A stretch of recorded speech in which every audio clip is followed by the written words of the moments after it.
Selamat sore, perkenalkan nama saya Felix Rizky-Yanto, BP 191151-2022. Nah, hari ini saya ingin mereview sebuah website yaitu tentang periksa data.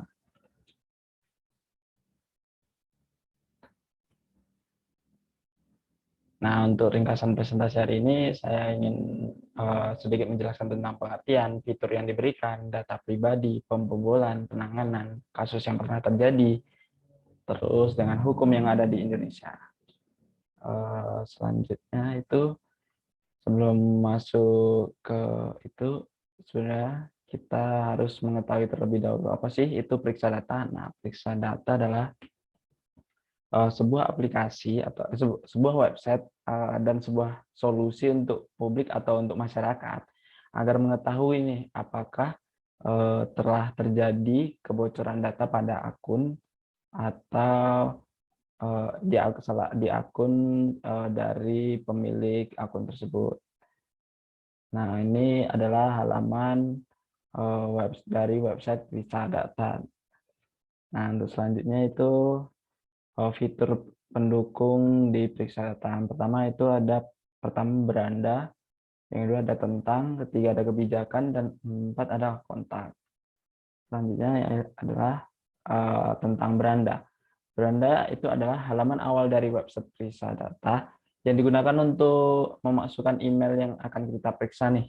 Nah, untuk menampilkan pemeriksaan dari akun kita. Nah, ini sebenarnya adalah halaman dari berandanya.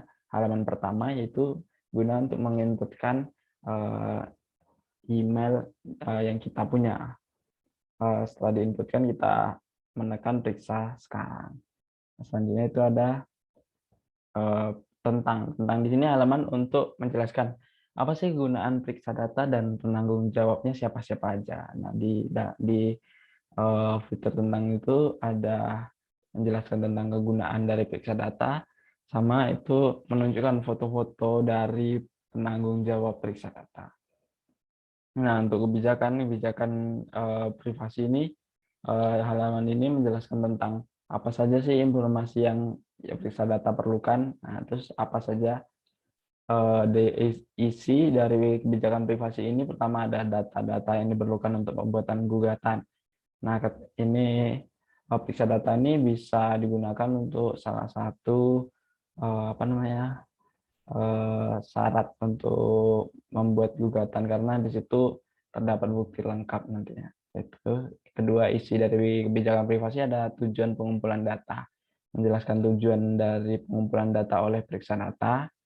Yang ketiga ada pemberian dan pengungkapan informasi kepada pihak lain, keamanan, koneksi ke situs lain, dan penggunaan layanan pihak ketiga. Nah, selanjutnya ada fitur keempat yaitu kontak. Kontak di sini adalah halaman untuk memberikan informasi kontak dari pihak periksa data.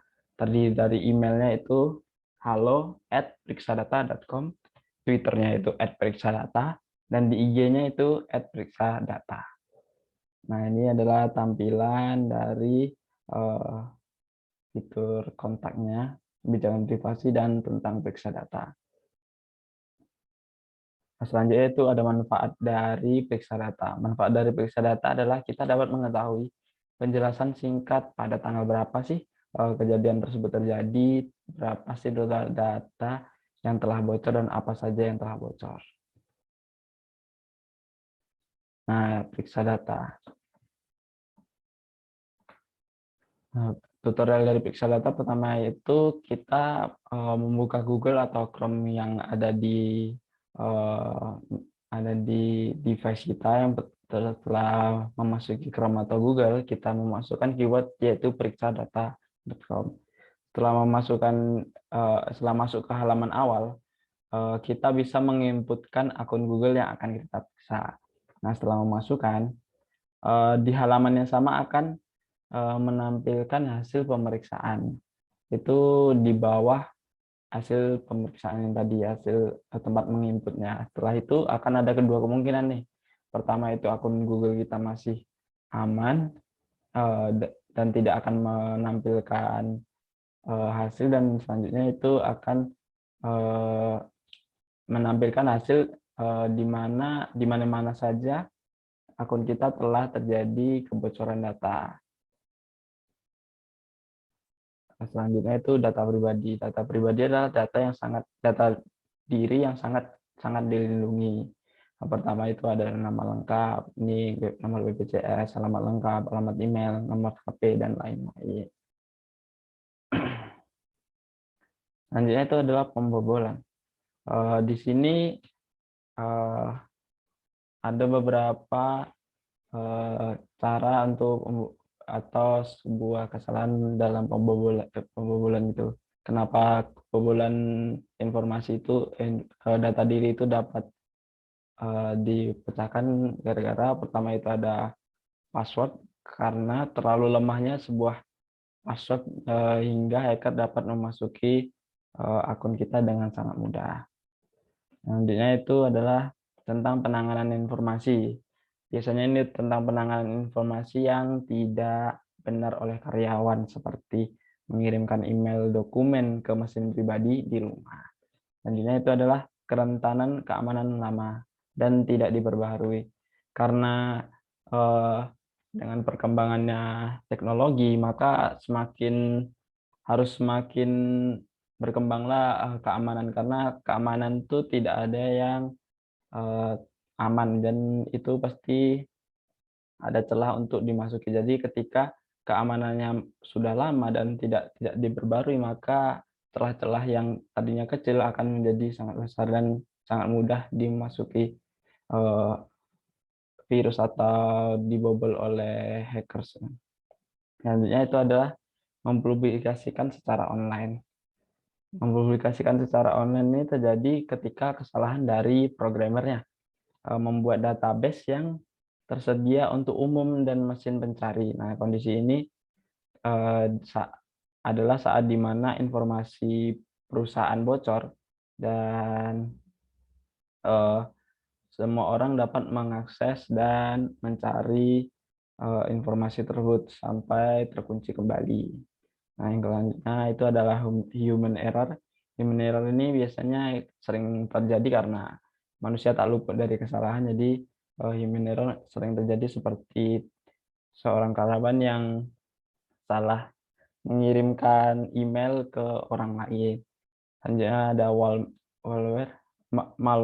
Malware ini sebuah program yang dirancang untuk bertujuan merusak dan menyusup ke sebuah sistem komputer. Selanjutnya itu penanganannya. Penanganannya ini kita bisa secara mandiri menanganinya. Pertama yaitu agar tidak terjadi agar data diri pribadi kita masih terjaga dengan aman dan tidak bisa dimasuki oleh hackers, maka pertama-tama kita harus sering-sering mengganti sandi dan mengubah ke sandi yang kuat dan tidak terlalu lemah. Yang kedua itu menggunakan software pelindung seperti antivirus dan lain-lain. Yang ketiga itu memastikan data terenkripsi. Yang keempat, mewaspadai tautan phishing, karena itu sering orang-orang bagikan untuk sebagai salah satu jembatan untuk agar dapat mendapatkan izin ke akun kita. Yang kelima itu berhati-hati saat menggunakan jaringan WiFi, karena biasanya jaringan-jaringan WiFi yang tidak mempunyai password itu adalah salah satu jembatan untuk hackers memasuki akun kita itu karena sebuah izin. Selanjutnya mematikan data terenkripsi. Selanjutnya metode-metode yang hackers gunakan biasanya itu menggunakan jaringan WiFi yang tidak aman. Biasanya dapat terdeteksi dengan jaringan WiFi yang tidak memiliki password atau kata sandi yang adalah akses gratis ke itu biasanya sebuah WiFi yang adalah yang sebagai untuk jembatan dari hackersnya untuk memasuki dan mendapatkan izin ke akun kita. Nah, ada situs tanpa simbol dan kunci, yang berarti itu sangat mencurigakan. Biasanya mendapatkan informasi tanpa izin menggunakan serangan MIM, yaitu man in the middle. Selalu periksa bila hijau di samping kunci hijau. Jika Anda berurusan dengan situs ini, maka di mana rincian login diperlukan. Selanjutnya itu program tak dikenal. Biasanya kita sering mendownload aplikasi-aplikasi yang tidak sesuai, kadang itu crack-nya dan yang lain-lain. Biasanya itu ketika si hackers ini paham dan memasukkan sebuah virus ke dalam aplikasi yang tidak seharusnya kita install, maka setelah kita menginstalnya, virus tersebut akan masuk ke laptop kita dan merusak laptop kita. Itu juga bisa dijadikan jembatan bagi hackers memasuki situs yang memasuki izin dari akun kita dan mendapatkan informasi-informasi data diri. Selanjutnya itu ada email dan lampiran yang mencurigakan.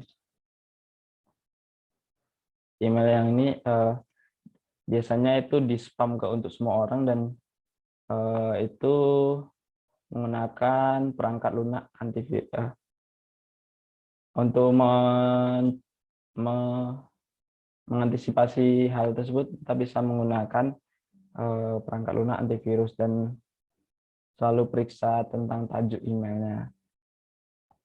Nah, selanjutnya itu adalah kasus-kasus. Nah, biasanya kasus-kasus ini banyak sering dan sudah banyak terjadi di dunia ini. Di akun saya itu, saya setelah mencari menggunakan periksa data, ada kebocoran data pada Canva, yaitu pada tanggal 24 Mei 2019. Canva mengalami kebocoran data. Total keseluruhan data pengguna yang bocor adalah 132.272.116 data. Yang sekumpulan data tersebut ditambahkan ke pusat data kami pada tanggal 9 Agustus 2019. Nah, untuk data-data yang bocor itu pertama ada email, ada lokasi geografis, ada nama lengkap, password, dan username. Nah, untuk dari artikelnya, saya mengambil dari artikel dari tech.id tentang penjelasan secara merinci tentang kebocoran data di Canva. Nah, untuk sejarahnya itu Canva didirikan di Sydney, Australia oleh Melanie Penkis, Cliff Albright, Cameron Adams pada 1 Januari 2012. Nah, untuk peretasannya itu pada Mei 2019, Canva mengalami pelanggaran keamanan yang menyebabkan 139 juta data digunakan penggunanya diretas. Nah, untuk kejadian yang tersebut itu terkenal di kalangan kekuatan siber. Nah, ia telah menjual hampir 1 miliar data dari 44 perusahaan yang dicurinya di seluruh dunia. Nah, ia menjualnya di pasar gelap dark web.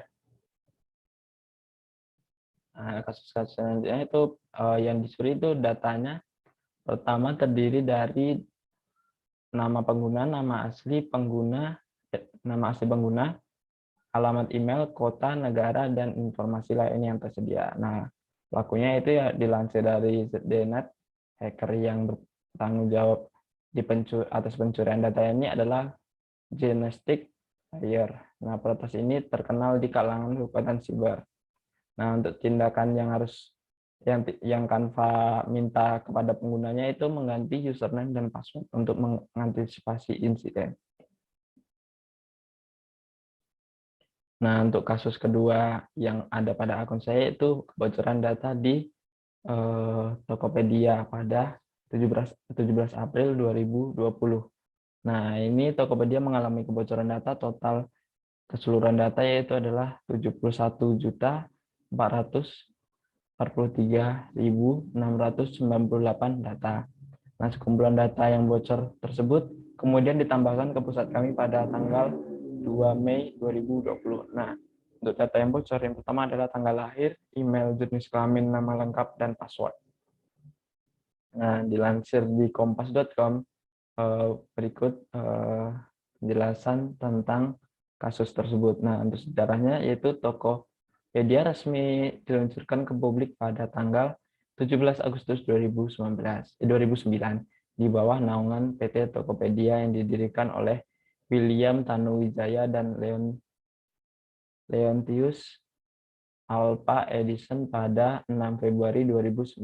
Nah, sejak resmi diluncurkan itu baru pada awal bulan Mei 2020 publik di Indonesia diberitakan tentang peretasan yang terjadi terhadap jutaan pengguna Tokopedia. Nah, di dalam dan di kejadiannya itu di dalam forum komunitas hacker tersebut, hasil curian penggunaan Tokopedia tersebut dipublikasikan dan dijual menggunakan nama Waisodang.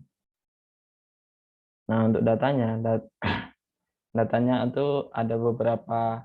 Yang pertama yaitu seperti user ID, email, nama lengkap, tanggal lahir, jenis kelamin, nomor HP, dan password yang masih terhash atau tersandi. Nah, untuk pelakunya yaitu menurut pakar Pratama Persada menjelaskan hacker yang meretas Tokopedia tersebut pertama kali mempublikasikan di situs dark web bernama Right Forums. Nah, untuk tindakan yang Tokopedia suruh yaitu menyuruh pengguna mengaktifkan OTP yaitu one time password lewat SMS, lalu mengganti semua password dari akun, medsos, dan platform marketplace selain Tokopedia.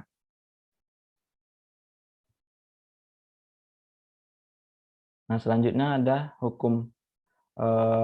Ada beberapa undang-undang yang menjelaskan tentang informasi tentang tidak bolehnya mengakses data orang lain. Yang pertama yaitu pada pasal 32 ayat 1 UU nomor 1 2008 tentang informasi transaksi elektronik yang berbunyi, setiap orang dengan sengaja dan tanpa hak atau melawan hukum dengan cara apapun menambah dan mengurangi transmisi, merusak, menghilangkan, dan memindahkan, menyembunyikan suatu informasi elektronik atau dokumen milik orang lain. Nah, yang kedua itu pasal 22 huruf B Undang-Undang 36/1999 tentang telekomunikasi.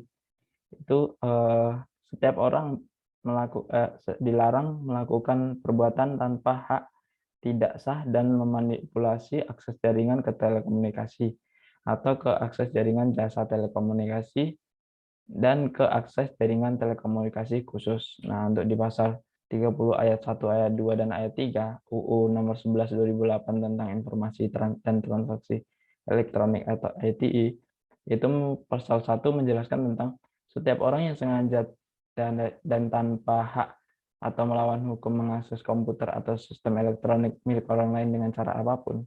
Yang pasal keduanya itu setiap orang dengan sengaja melawan hukum dan mengakses komputer atau sistem elektronik dengan cara apapun bertujuan untuk memperoleh informasi elektronik dan atau dokumen elektronik. Nah, untuk yang ayat ketiganya yaitu tentang setiap orang dengan sengaja dan tanpa hak melawan hukum mengakses komputer dan sistem elektronik dengan cara apapun dengan melanggar, menerobos, dan melampaui atau menjebol sistem pengamanan.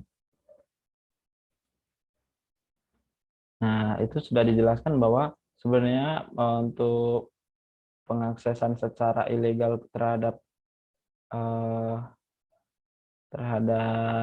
data pribadi tidaklah dibenarkan dan itu sangat melanggar undang-undang yang ada. Nah, maka dari itu data pribadi bukanlah hal yang bukan bisa bisa diakses oleh semua orang. Maka ketika ada orang yang mengakses data pribadi yang bukan miliknya dengan maksud menguntungkan diri sendiri atau orang lain melawan hukum atau dapat merugikan